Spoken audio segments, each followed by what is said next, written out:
So I'm recording my homily for the 29th week of Ordinary Time, and I'm going to be referring to actually all three readings today. And so in the first reading we have reading on Moses, so the battle that happened in the desert, and then I'll use St. Paul a little bit towards the end, and the last line of the Gospel. So the last line of the Gospel today, or that we had this weekend, it's a powerful line, and it's a line that I didn't necessarily as a teenager totally understand when I heard it, but it's always stuck with me. So I didn't always understand the connection between that and the rest of the gospel. But the line is this: when the Son of Man returns, will he find faith on earth? Will he find faith here? I remember hearing that as a teenager at Mass, and I don't know why, other than that line just seemed to pierce me. Because I think it's giving you an insight into the heart of Jesus. And he's lamenting, right? He's looking at us in our hearts, and he's saying, will they persevere? When Jesus comes back, will he see faith in me? Or will I, done what so many other people have done, become lukewarm or just become cold and have no faith? Will he look into your heart when Jesus comes back, and will he see faith? Because if the answer is no, it's not that he gets mad, but it's that he gets really sad. It breaks his heart. It breaks God's heart to think that everything he did not bear fruit in us, right? I can't even look at the other person. I can't even judge other people. It's like in my heart, did it bear fruit? And so I want to take that line. I want to take the starkness of that line of Jesus, his almost despair, and I want to apply it to something today. I want to apply it to the election. All right?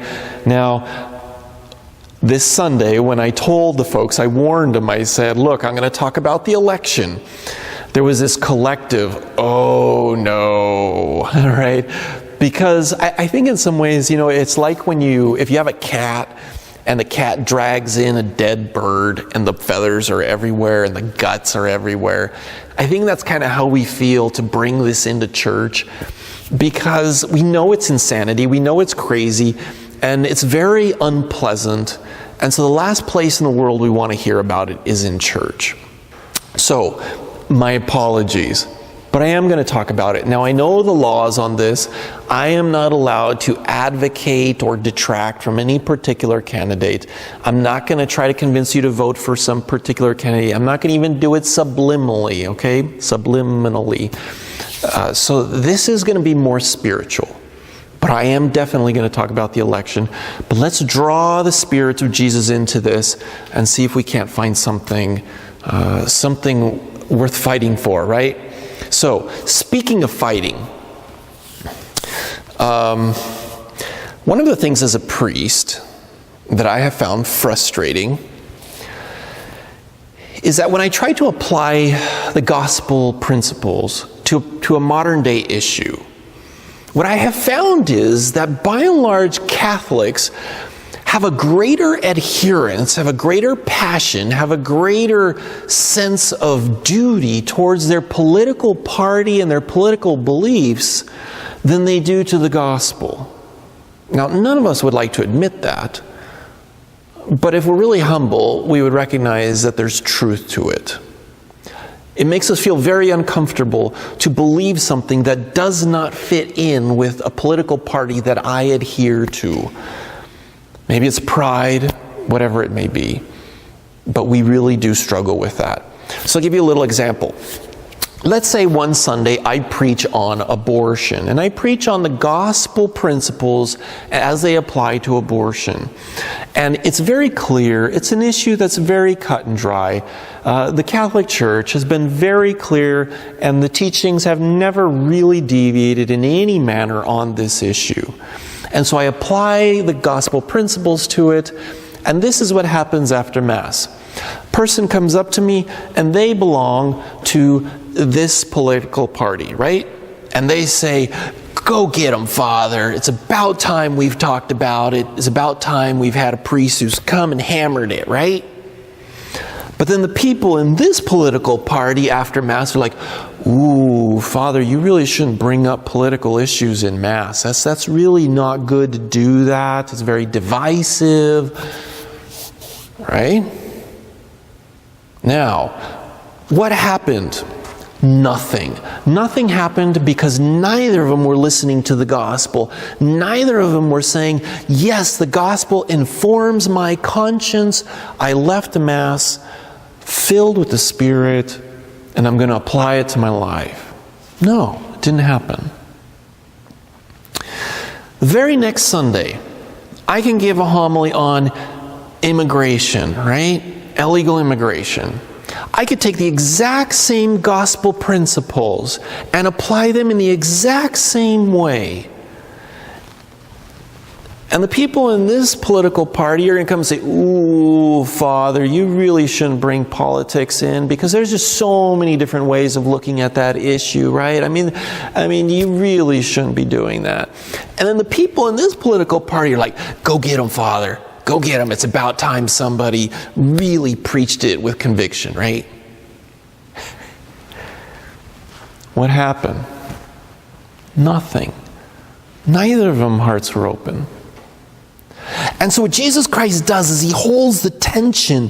He brings in principles, moral principles, but even more than that, he brings the gospel, the good news. This is a message that is divine. It comes to us from heaven, not a political party and not some philosopher. It comes to us from heaven, and we apply this to our life, and then the grace flows out of it. And it's so much more powerful, it's so much more beautiful. And so Jesus is in the middle. He holds that tension. And that's where we belong as Catholics also. We hold that tension. We refuse to allow ourselves to be pulled one way or another when it does not match Jesus Christ. And that's hard. It is really hard. Because right now, I'm not sure a good Catholic can honestly say that they belong here or here. And so we're in the middle, and we hold the tension, right? I'm going to take that, though, and we're going to run with this, and we're going to go a little bit deeper, okay? Now, in Moses, in the reading from Exodus, you have him leading his people out of Egypt. And so as he's taking them into the desert, God has a very distinct plan for them. He's going to purify their hearts. They need to be purified.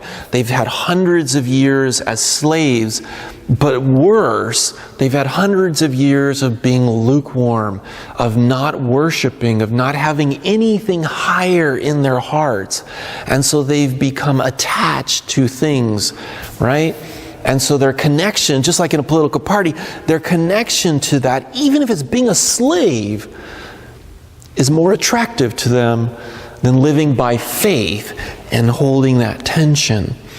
And so you have this battle that they go into. Now they're battling this other Bedouin tribe, this other tribe that's in the desert.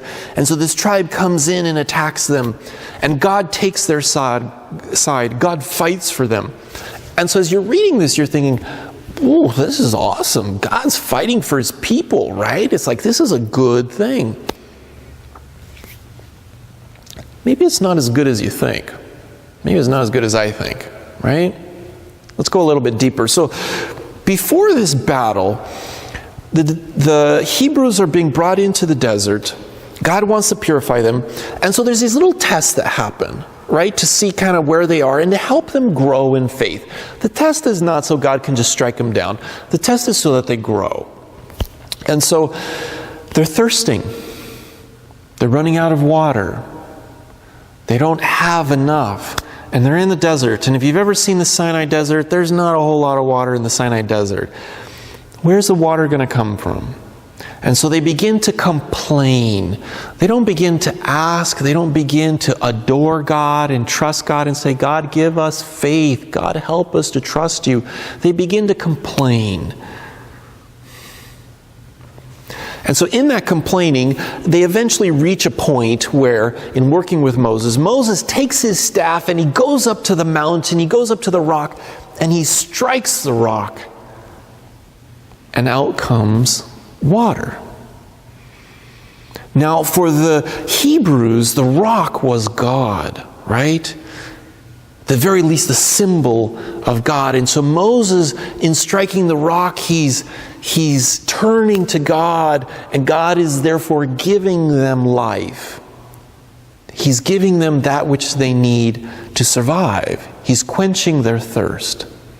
Now, on the cross, you have the new rock, right? You have the new rock that comes to us. We have God that comes in the flesh. And so the soldier goes up to him with his spear, just like Moses with his staff, and he goes up to him and he pierces his side, and out comes blood and water. I've always understood the blood, didn't really understand the water. But the water is that which quenches our thirst. And so from Jesus' side comes everything we need. But will we have faith to turn to Him when it feels like there's a drought, right? The drought to being goodness in the world and hope and faith and love and all these things.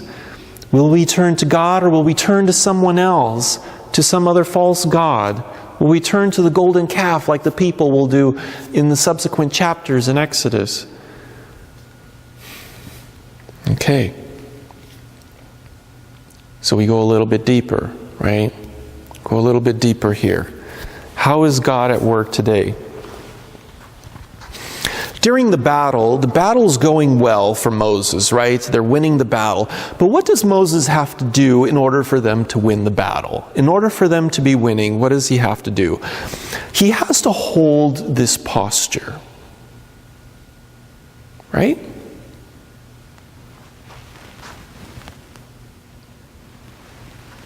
Looks familiar, doesn't it? Have you ever thought about that? In order for God to fight for us, in order for God to be at work in the world, there's a posture we have to hold. And it's kind of like holding that tension, right? And you ever wondered that those nails, when they went into his hands, it was like the world pounding into him so that he couldn't move. But it was the perfect posture. It was Jesus holding the tension in the world, that he would be the center and that it would always come back to him. Now Moses wasn't strong enough to hold it. He tried, but he couldn't. And so he had to have help. He had to have these two other men, Aaron and Hur, come and help him. He was too weak. But Jesus, the new Moses, he is strong enough to hold it. And we make sure of it, right? And so he holds it. Now, I was talking to somebody the other day about the election, and we were talking a little bit about this, and so I was going through a couple things, and at one point he says, you have to remember, Jesus was crucified between two thieves. Like, oh, right?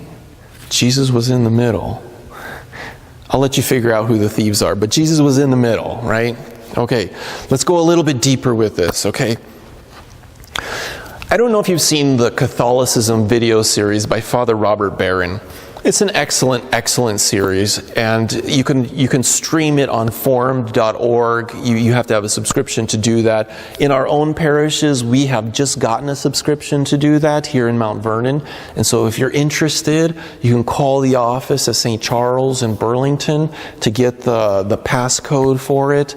This is for parishioners of our cluster here in the valley.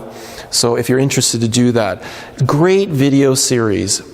In the first two videos, he has some really powerful examples that he uses. And so one of them is this. And so he says, temptations comes to us in four ways. And we need to really pay attention to that. because the bad things are going to come through this, not the good things. And Jesus Christ sets a model for us here on the cross. He sets a model of leadership that when we are looking for leaders, when we are trying to become leaders, in whatever the context may be, Jesus sets the model for us. And so the 4 temptations are the 4 things that he conquers here. And he begs us in faith to trust him and not to sell out ourselves, not to betray our conscience by connecting ourselves to something that is contrary to that. So here are the 4 temptations. Now, as you hear these, I want you to be thinking about our presidential candidates. And you, using your own conscience and forming it such, that you say, am I selling my soul out in the way I'm thinking about voting? Or do I feel like my conscience is affirmed in this? That I'm voting for somebody that really seems to represent these things that we're going to talk about. Okay? So the first temptation is this: wealth. Wealth can become a lie. The idea that I need wealth to be happy, the idea that I need wealth to be content in life, it is a lie. Think about our presidential candidates. Do they think that wealth is necessary for happiness? Do they live their lives such that they desire wealth? That they're constantly building up their own wealth? But not just that, but that they seem to not care that other people don't have it. Or they seem to not care that they step on other people in gaining their wealth. We would call that corruption. Do our presidential candidates manifest this temptation to be corrupt and to constantly desire wealth? Is money key for them? Because when you look at that, when you look at Jesus, does he have any wealth?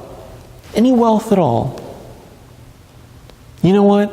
He is so poor on the cross that we are too ashamed to even show the true poverty. We wrap a cloak, we wrap cloth around his waist, because the Romans, when they crucified him, would not have given him that. They wanted to embarrass him. They wanted to shame him completely. That's what they did to everybody that they crucified. He would have been completely naked, in absolute poverty. And yet we will see in that victory, because if we trust, we can see a deeper love. One that does not need wealth. One, in fact, that beckons us in many ways to be poor. Because that's where faith is. We trust God, not wealth. That's a tough one, right? But that's the first temptation. And so when we're looking for leaders, when we're looking for people in our community, when we look to ourselves to be a leader, we say, do I trust that way? Do I represent in my actions, in my life, a detachment so that I'm not trying to build up wealth for myself? Okay, that was temptation number 1, wealth. Temptation number 2, pleasure. Huge lie in our world that you need carnal pleasure to be happy, right? You need carnal pleasure to be happy. And that can come in many, many different sinful ways. Do our presidential candidates seem to manifest this in their life? That they need carnal pleasure, sinful things in their life in order to be happy and content? Do they seem to model that in their life, in their actions, in their words? I'll let you think about that one. Pleasure. Is there any pleasure there? Do you see any pleasure with Jesus on the cross? There's no carnal pleasure in it. It's the exact opposite. But he was doing it because there was something deeper. There was a love that was willing to forego all pleasure, for the sake of that deeper love. And so we connect ourselves to Him. We hold that tension because in faith we realize there's something far more powerful in our world, something more powerful at work in our world that our world needs. The third temptation, power. Power, right? Do our presidential candidates seem to be obsessed with power? They want control. They want power because they want to lord it over people. Or do they seem to manifest a humility where they want to serve? Where they're really and truly to say, for 4 years I want to serve the people. I want to pour my life out. Or is it about power? Did he have any power at all? Did he have any power when he was on the cross? Or did he surrender it all? He can't even move. Something more powerful at work. But it does require faith. It beckons faith. That we're going to allow God to work in a deeper way. The fourth temptation, the last one, honor. Honor is a temptation. I know honor sounds like a good thing, and it is. It's a good thing. It can be a good thing in many ways. But what if it's selfish? What if I'm obsessed with honor and people honoring me? Right? I remember reading in a book how he said that the author was saying, the last temptation for someone who's seeking to be saintly, to live a life of holiness, the last obstacle for them to overcome is to sacrifice their good name. In other words, when somebody seeks to tear you from your good name, they slander you, they say something false about you, you want to defend yourself, you want to maintain your honor, but you surrender it. And you say, it is not about me. I surrender it. Whew, that is really, really hard. Was there any honor there? He surrendered his good name completely. He allowed them to rob him of any dignity. He let them spit. He let them whip him. He let them crucify him. Because there was something more powerful at work. Even though it was all about Jesus, Jesus was living such that it was not about him, but it was about us. Total surrender. Now, there was a person after Mass who came up to me and says, Father, your expectations are completely unreasonable. There's no way we'd ever have a political candidate who would measure up to all that. So what we do is we take it in prayer, right? And we discern. Because God works here and now. God doesn't work with the abstract perfection, the things that we just hope for, but He works here and now.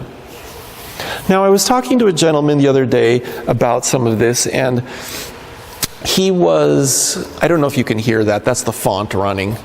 Okay, maybe, I don't know if you can hear that. Sorry. So I was talking to him, and he says,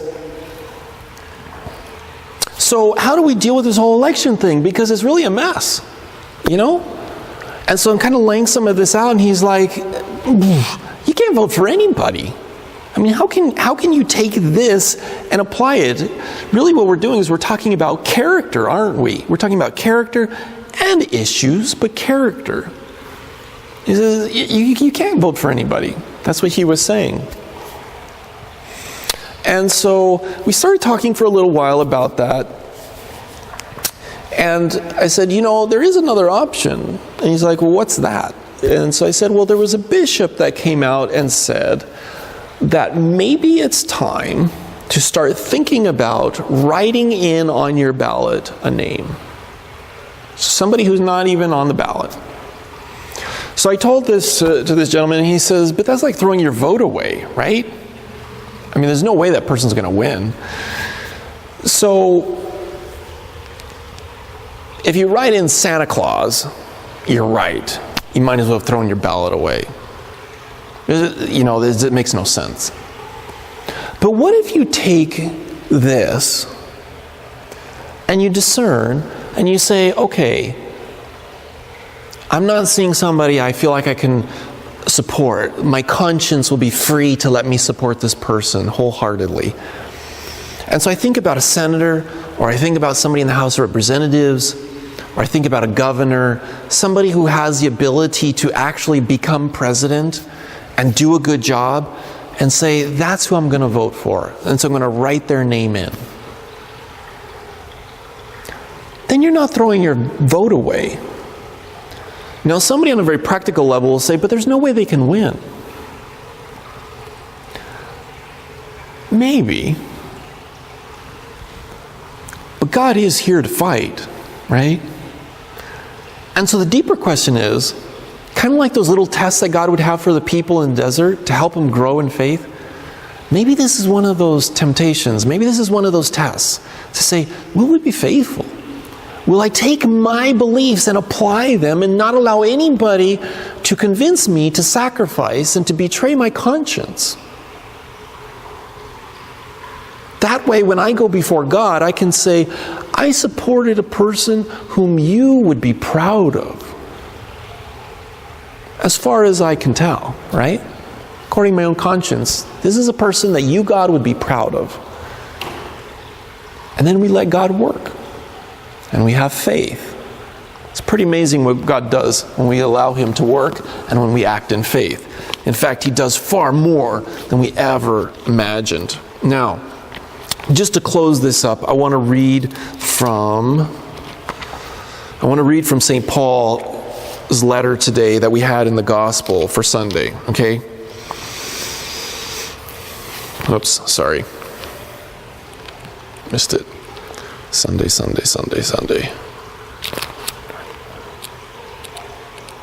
Oops. Okay, here we are. Beloved, remain faithful to what you have learned and believed. Remain faithful to what you have learned and believed, because you know from whom you learned it, and that from infancy you have known the sacred Scriptures, which are capable of giving you wisdom for salvation through faith in Christ Jesus. I think it's beautiful. Remain faithful. Take what you know and apply it. And then let God work. All right? God bless.